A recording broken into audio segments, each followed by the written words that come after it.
স্থানটি চারঘাট উপজেলা সদরে অবস্থিত। রাজশাহী শহর হতে সরাসরি এখানে বাস যোগে আসা যায়। বাস ভাড়া জনপ্রতি 30 থেকে 40 টাকা। রাজশাহী জেলার 22 কিলোমিটার পূর্বে অবস্থিত চারঘাট উপজেলা।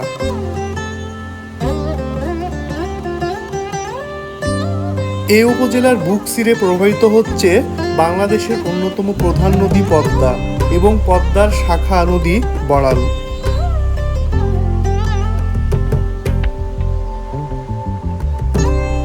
1984 সালে পানি উন্নয়ন বোর্ড পাউবো চারঘাট বড়াল নদীর উৎসমুখে সুইচ গেট নির্মাণ করে।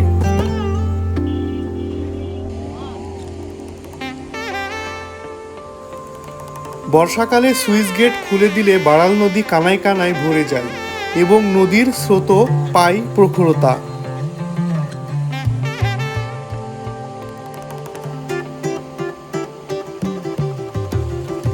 এই সময় বিভিন্ন দর্শনার্থীরা ভিড় করে থাকেন নদীর উভয় পাশে সৌন্দর্য উপভোগ করার জন্য।